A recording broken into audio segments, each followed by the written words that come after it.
Come to order. Good afternoon, Sun City Shadow Hills. If you can move that camera over to Vanessa. Vanessa gets very nervous about this every single time. So I want you all to see what nervous looks like. Now, with the mask on, you can't tell a thing, can you? Okay. Well, let me tell you, she's nervous. Okay, my disclaimer, this is being recorded, as you all know, because you're out in TV land. Let's stand for the Pledge of Allegiance. I pledge allegiance to the flag of the United States of America and to the republic for which it stands, one nation, under God, indivisible, with liberty and justice for all. Introductions to the few people that are here today. We already met Vanessa. Tyler's over in the corner. My name's Kim Fuller. I'm Kara Moscow, Vice President of the Board. Carrie Thompson, the Treasurer. Linda Austin, Secretary. Johnny Goodrum, Member at Large. So good afternoon and welcome. Okay, we are going to announce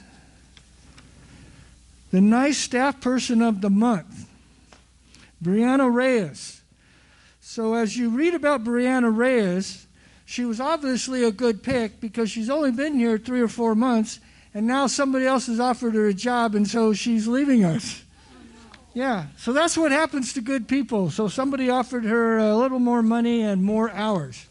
So unfortunately, we're losing her. We thank you for your 3 or 4 months. We wish you were staying. When you go to your new job and find out that the atmosphere is not as nice, you're welcome to come back.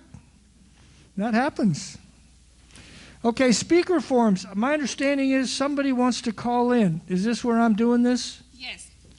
You let me know if you're ready. I'm ready. Okay. So hang in there, folks. We got somebody who's going to call in to talk, to speak. We're calling Mr. Daniel Ziaki.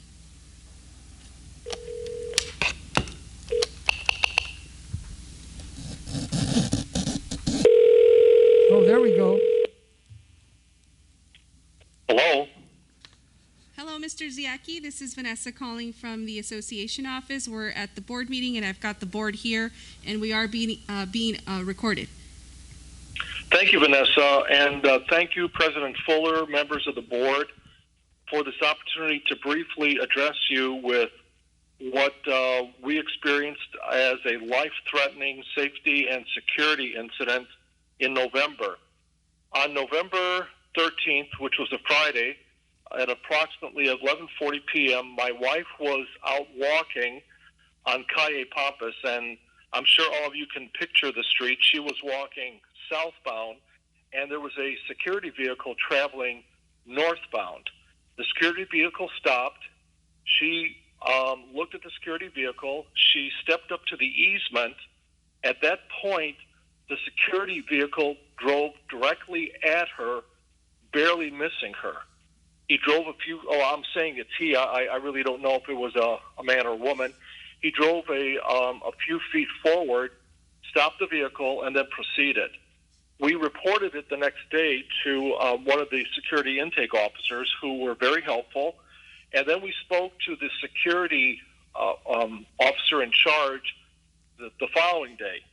Part of the reason that I want to report this to the board is that there was an inadequate follow-up regarding this episode. We were never notified as to how the situation was disposed. I actually had to call the HOA, and they reported to me that the gentleman who is in charge of the security detail is currently on medical leave, and that is what accounts for the gap in communication. What I find particularly disturbing about that is, while I'm hopeful that this gentleman makes a full recovery and he's able to return, that really doesn't excuse the lack of communication that my wife and I were entitled to as a result of this potentially deadly incident. I don't have to remind any of you, I mean, you are all in esteemed positions of leadership, that had this occurred out on a public vehicular situation, this is potentially a felonious act. I'm bringing it to the board's attention for a variety of reasons. First of all, we want to have it addressed internally. And secondly, we are also asking that the communications protocol be tightened up so in the event that this happens at some point in the future, there is a more timely follow-up with a resident. In the final analysis, what we found the most unsettling was one of the reasons that we absolutely love the community, Shadow Hills, is because of the vigilance security apparatus that is in place. Yet on November 13th at 11:40, it was almost an incident where my wife's life was not only threatened, could have been potentially harmed. So I thank you for the opportunity to address you, and I am certain that you will take all appropriate measures to see that this is followed up on and that these type of communications gaps don't occur in the future. Well, sir, forgive me. What was your name again? Because I don't have the card in front of me. Daniel Dezaki. We live at 41321 Calle Pampas. Okay. Thank you, Daniel. Okay. As far as yes, there is the head of security for the HOA is out on medical leave at the moment. That does not remove the responsibility as far as follow-up, communication, and us still doing our job. If a staff person's out, that doesn't matter. We still have to go forward. I agree with you on that, so we'll look into that. Now, as far as the follow-up and communication with you on the incident, you're probably not going to like my answer. And there isn't a resident in the HOA who's going to like this answer. We will investigate the incident. We'll take all appropriate actions necessary in dealing with personnel, but I am not allowed to tell you what we do with personnel or how we discipline them. I cannot do that in order to protect the HOA. So, yes, we'll follow up, but I won't be able to tell you what we did with that person. I can't tell you how we disciplined them. I can't tell you if they were terminated. I can't tell you anything. I wish I could. Legally, I'm not allowed to do that. Hopefully, you'll have an understanding about that. President Fuller, we both agree with that, and we wouldn't expect you to divulge the nature of the action regarding this employee. What we would like, however, and for the benefit of other residents, is that in the event that an untoward incident of this nature occurs in the future, that some sort of follow-up takes place. Our first course of action was to report it to the security detail, because what we didn't want to have happen was to report it to the Indio police and draw unnecessary attention to our community. Okay, and by the way, we are in agreement. I can't tell you about the personnel follow-up because I can't do that. I personally recommend to all residents, if you feel at all in a way, I would report it to the police. The HOA, we have no issue whatsoever with any resident reporting inappropriate behavior to the Indio Police Department at any time. And that's also a good thing for the HOA, because if there is something going on, official reports are not only helpful for you, they are helpful for us. So don't worry about that part. And residents out there, don't worry about that part. Report it to the police in these kind of circumstances. I have limitations as far as reporting. So anytime somebody reports to the police department, almost 100% of the time, that's helpful for us. I just can't tell you to go do it. You have to do that. So I understand that. And here again, our sensitivity was due to the fact that these reports translate into crime statistics. And we don't want to in any way undermine the perception of the community as a community that is vibrant, that is essentially safe, and that is welcoming. I can't tell you, since we've been there for the past year, prior to the pandemic, how welcoming the neighbors have been directly surrounding us. So we couldn't be more pleased with being residents of the community. And I think in the final analysis, President Fuller, we both agree with you. We were not interested in having the details of what the personnel action was that resulted from this. What we would hope for in the future is that I wouldn't have to notify or ask about a potentially deadly incident. I think that was really our biggest concern.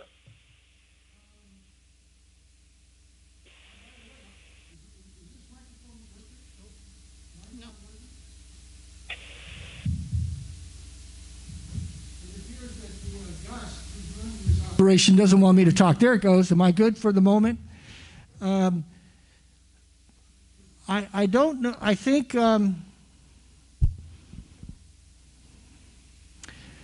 I don't know that we would be.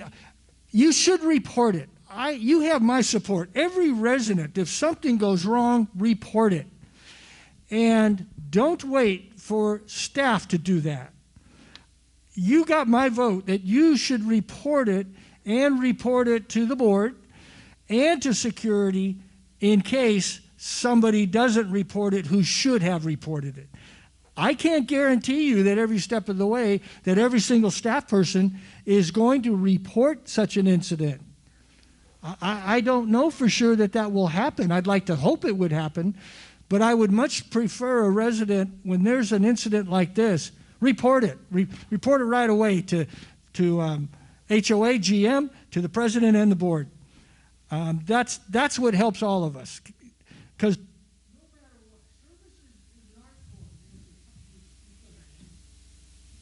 form. Are we good? Are we good? Service is constantly in a need of being worked on and improved. There is no, perfect end. You're just constantly a work in progress. So I'm sorry it happened to you, and I appreciate you reporting it. And in the future, don't hesitate to contact police, and don't hesitate to contact us. Okay, we certainly will. And as I said, the security personnel that we did interact with were very professional, and they were very empathetic, and we appreciated that.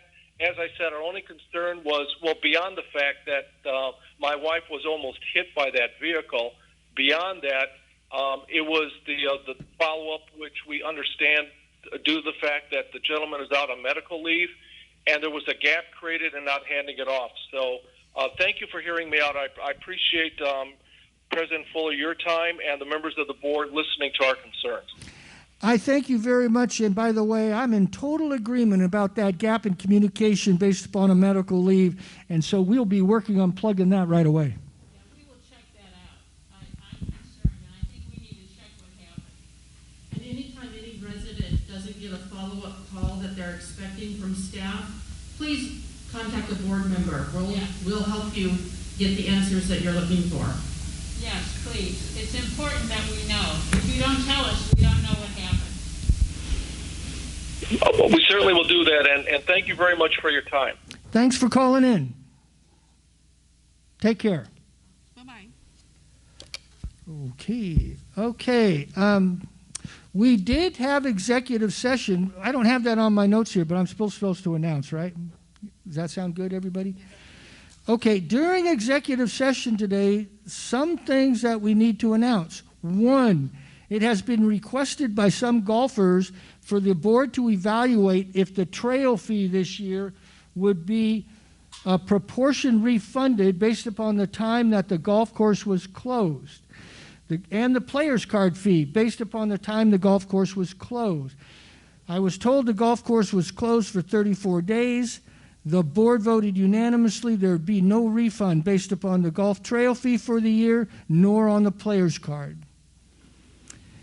There will be, in the past, for all of you wonderful volunteers, all the committee people, in the past we have held a thank you dinner, usually December or January, right? January maybe? In January to thank you. And we're not going to be able to do that for very clear reasons. We can't gather.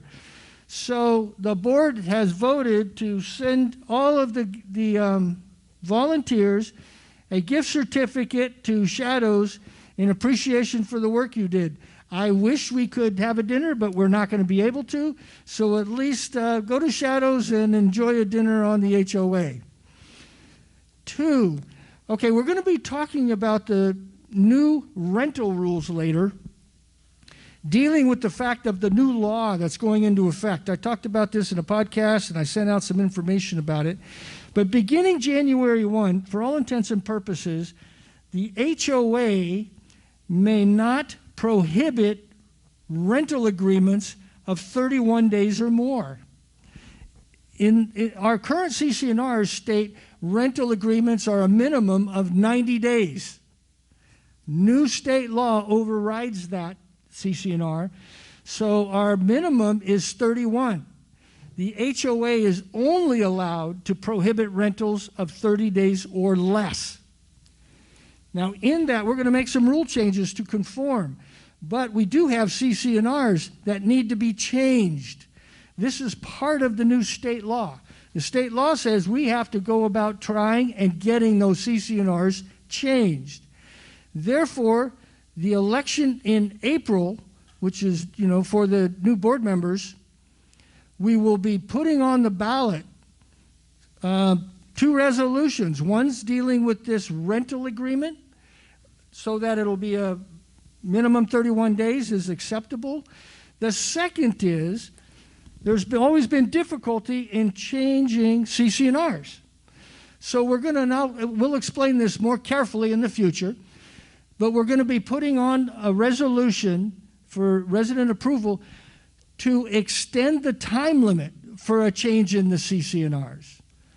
The current CC&Rs allow for only a 90-day limit to get ballots. We want to extend that so that if we don't have enough ballots, we can go get the ballots, so that hopefully we can get to 2,500, 3,000 ballots when voting. This is not a change in how many votes it takes to pass a CC&R. It will still take 51% of all of the residents to pass a CC&R. So we'll give you more details about that, but that will be on the ballot in April. Okay. Terry Thompson, floor is yours. Financials. Thanks, Jim. I move to accept the November 2020 Treasurer's Report subject to audit. Second. Any comments? Any questions, board members? All in favor say aye. Aye. Any opposed? I also move that we accept the December 2020 Controller's Report. Comments? Comments? All in favor say aye. I move that we accept the December 2020 Finance Advisory Committee Report. Second. Any comments? All in favor say aye. Any opposed? We're up to, I move that we accept the November 2020 HOA financial reports subject to audit. Second. Any comments? All in favor say aye. And opposed? I move that we accept the November 2020 golf and food and beverage financial audits, financial subject to audit. Comments? All in favor say aye. Any opposed? Speaking of audits, we have started our audit for the year. Our auditor has been engaging with us already, so we still are on track to have our 2020 audit completed by February 15th or so of next year, so looking forward to that. A good report. I move that we accept the November 2020 bank reconciliations, also subject to audit. Second. Comments? All in favor say aye. Any opposed? I also have to report a lien on a member account 1683633. All in comments? Was there a second on that one? I'm sorry, I move that we accept a member, that we put a member account on lien for 1683633. I'll second. Comments? All in favor say aye. And I have to announce a foreclosure on a member account number 691210074. Do we vote on that, or we're just announcing we're in the process? Just announce that. Okay. That's all for me. Okay. Moving on. Okay, we have actually two consent agendas. We have the one from November, because if you all recall, we did not have an open meeting in November, and then we'll get to today. So is there a motion to approve the consent agenda from 11/23 board meeting? So moved. Is there a second? Comments? All in favor, say aye. Is there a motion for 12/21 consent agenda? That's today. So moved. Second? Comments? All in favor, say aye. Any opposed? Okay, now we're going to get to unfinished business, and this first whole part is about some rule changes that have been posted for a little while. So, Fira has the floor. I'm going to move that we accept the change to this design rule, section 4.30.6, article 777.6 of the CCNR, dealing with party walls. Second. Comments? Okay, for those of you who are listening potentially for the first time, this is coming about because our CCNRs require that we have a process in case two homeowners have a dispute over the wall between their homes. This new rule will accommodate that requirement. So after we reposted this, I don't know that we had a single negative comment to the new posting, if I remember correctly. No. We had, okay. So, any more comments? All in favor say aye. Any opposed? Okay, that passes 5-0. Okay, guests. What this is about is it turns out that we don't have a description for guests over the age of 55. So that makes it kind of difficult as to who are these people.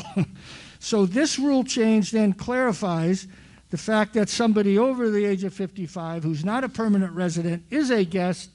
This also clarifies the fact guests may stay in your home without you being present. It clarifies the fact that a day guest, a person who comes in and visits during the day, does not count in the total limit of how long a guest can stay. It also clarifies that if you're there for 60 nights, that is your limit. A guest can no longer be on property unless they are a permanent resident. So, is there a motion to accept a new definition? I move that we accept the proposed rules of the definition of guests. Second? Second. All in favor? Comments? All in favor say aye. Aye. Any opposed? Okay, the next one, political signs. This just came about because we needed to update our rules. And after we redid the rules and did a survey, yes, there was a few people who felt that we should only allow 2 signs. We do understand that. There are some people who only want 1 sign. The proposed revision is for the 3 signs. It'd be a 3-sign limit, 9 square feet for signs, 15 square feet for flags. Is there a motion to accept a new rule for political signs? Is there a second? Second. All in favor say aye. Any opposed? Okay, tennis and pickleball rules. I'm sorry, Board, for clarification, are we removing the U.S. Mention for the political signs? Oh, that's right. Okay, I make a motion. I got to add that one language, don't I? Yes. Okay, I move. Shoot. I'm going to move. I'm doing this for memory now without me pulling it. You know what tab I'm on? Yeah, we're on tab 13. And what? There it is. Okay, I move a modification in that rule is to, on the second to last sentence, to remove U.S. so that the new sentence will read, flags may not be larger than 15 square feet and signs may not be larger than 9 square feet. Second. Okay, any comments? That'll be added in. Okay, all in favor, say aye. Aye. Any opposed? Okay.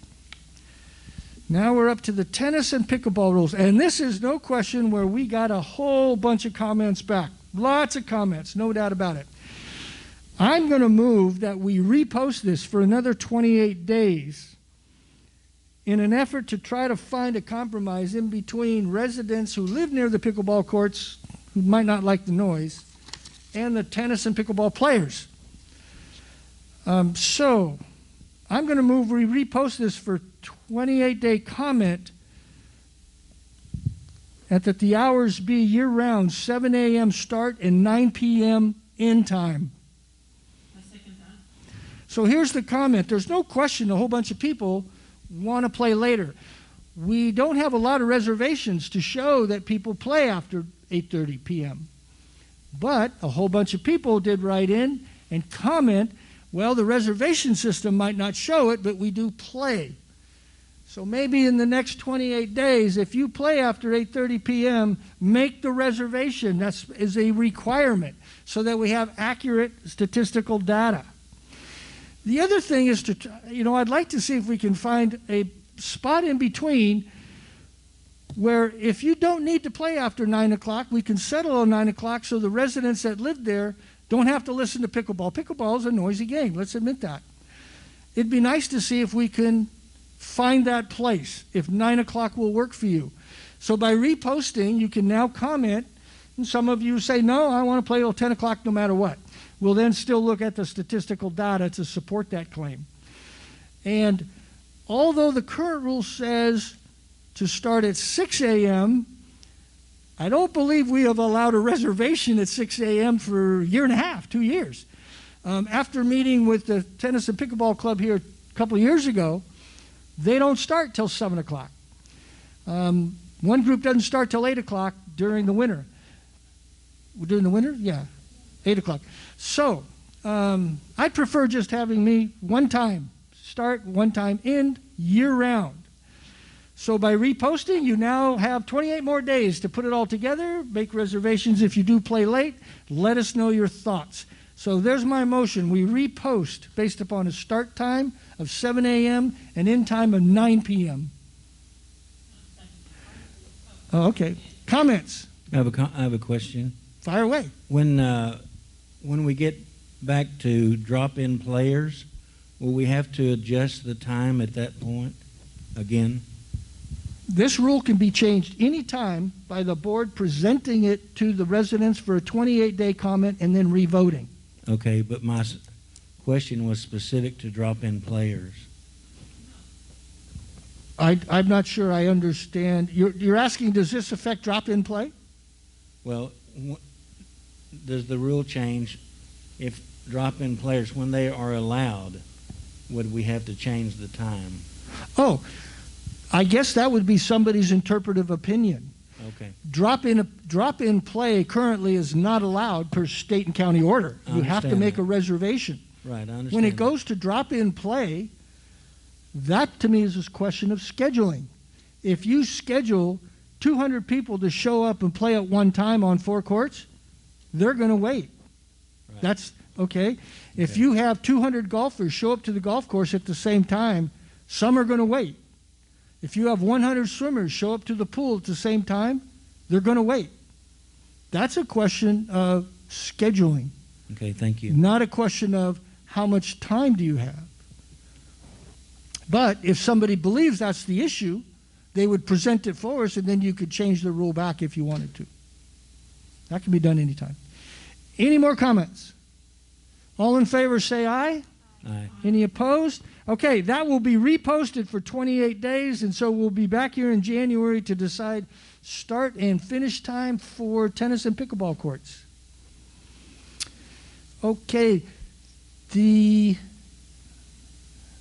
item E is being tabled because we haven't finished the 28-day comment because we didn't have 28 days between last month and this month. So item E on the rules regarding noodles, inflatables in the outdoor swimming pool will be voted on next month.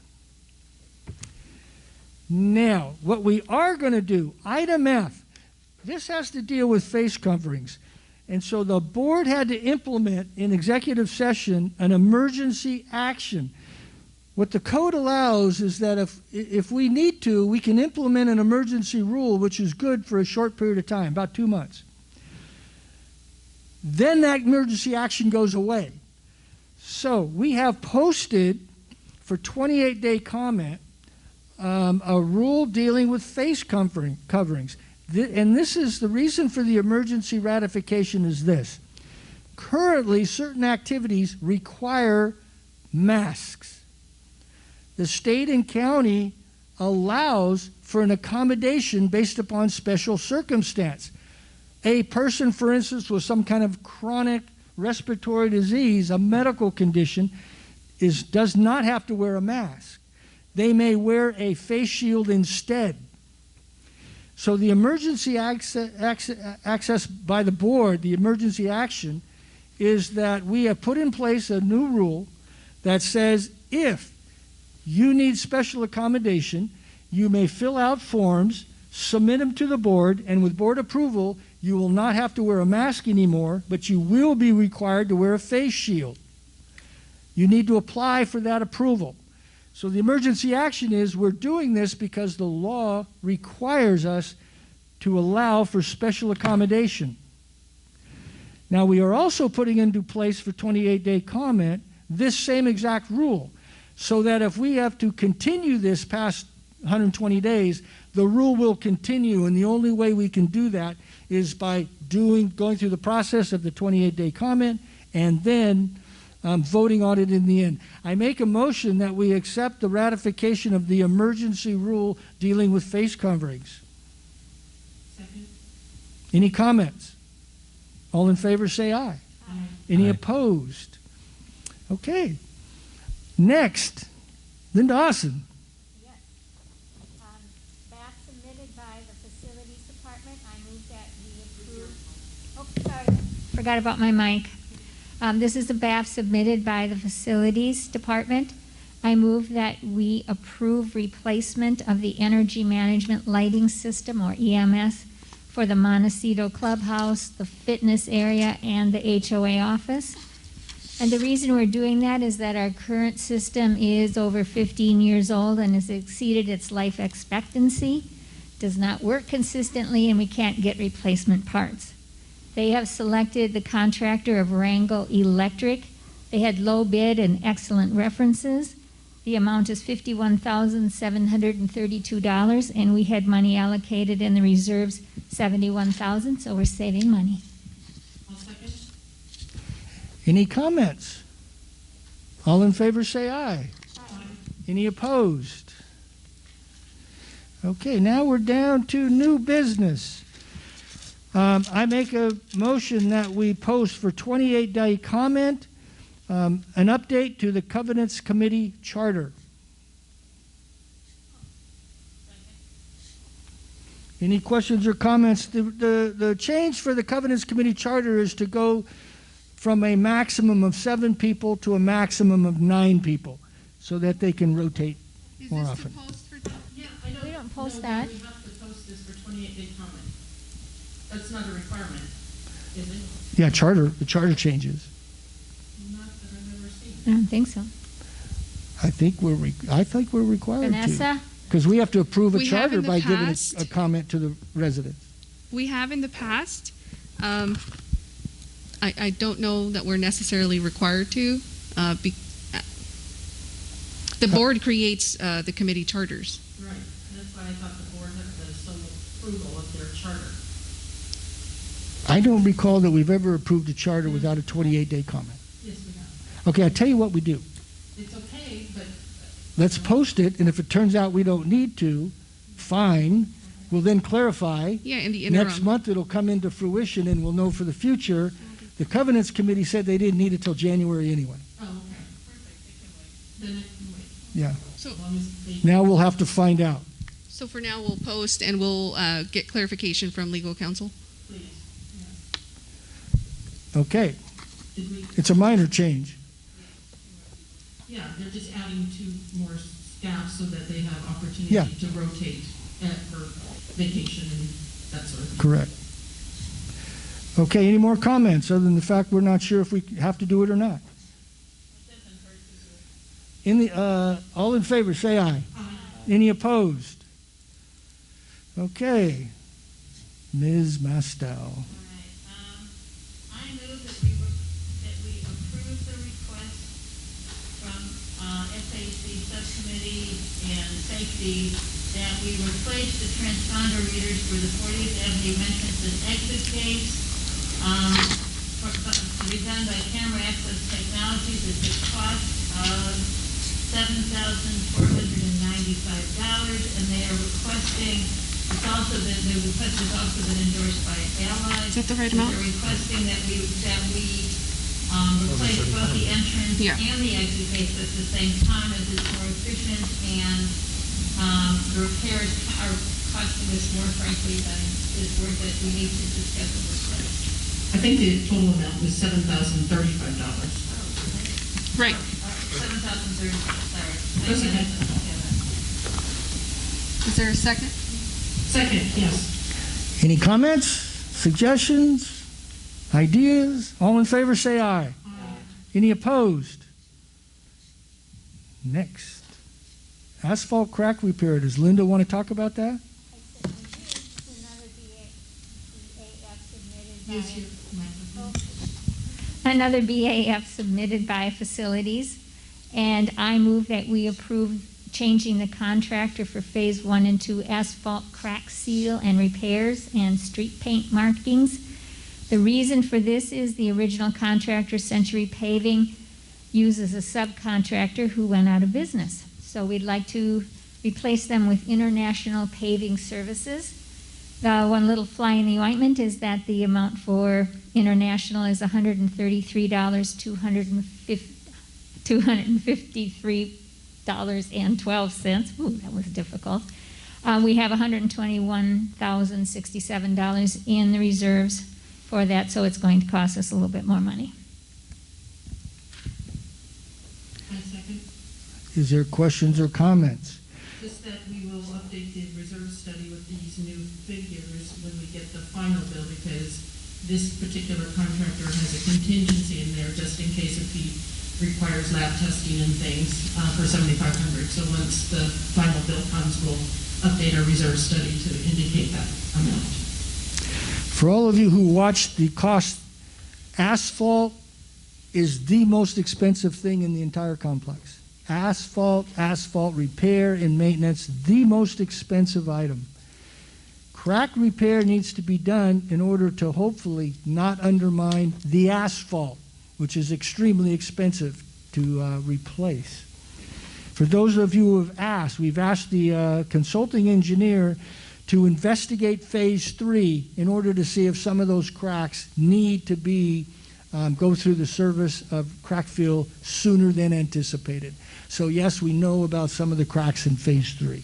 And our consultant, this is the second year recommendation of a 6-year plan, so we're right on schedule for what was approved actually last year with the consultant's recommendations. Okay, any more comments? All in favor say aye. Aye. Any opposed? Okay, Mr. Goodrum, you want to talk about an elliptical machine? Yes, this has been requested to be replaced in the replacement fund. It's a Sci-Fit Rec 7000 total body recumbent elliptical at the Santa Rosa Fitness Center. The BAF is requesting that it be replaced for a total cost of $6,859.95. This was scheduled for replacement in 2020. The available funding of that was $9,000. The current condition of the machine is declining due to normal wear and tear. It was installed in 2011. It has over 18,000 hours since the installation date. There has been some recent maintenance expense being done. And this replacement is of common area property and the utilization of replacement fund cash. And also there were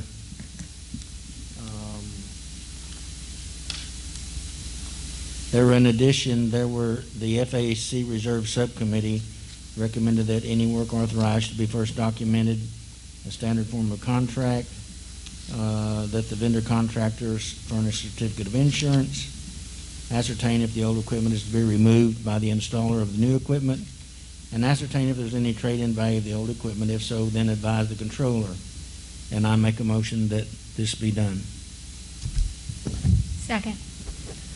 Any questions or comments? The vendor is the fitness outlet.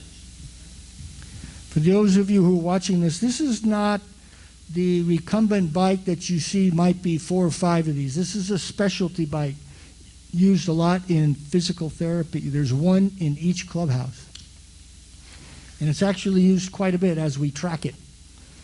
Okay, because there are some people who cannot use a regular recumbent bike, but they use these. They are a specialty item. Okay, all in favor of the motion, say aye. Aye. Any opposed? Okay. Okay, monetary fine policy. This comes about as a result that some penalties we felt were too low. Namely, the fine policy says for any action that's not listed, the maximum fine amount is $200. So I move that that line be changed to $0 to $500 per item, incident, or occurrence. Second, Any questions or comments about this? it should be not 0. Shouldn't it be $25 to $500? That's true. I change it. It'll be listed as $25 to $500 versus $200. Right. Okay. And this is per item. It's per item. Item, incident, and occurrence. Yes.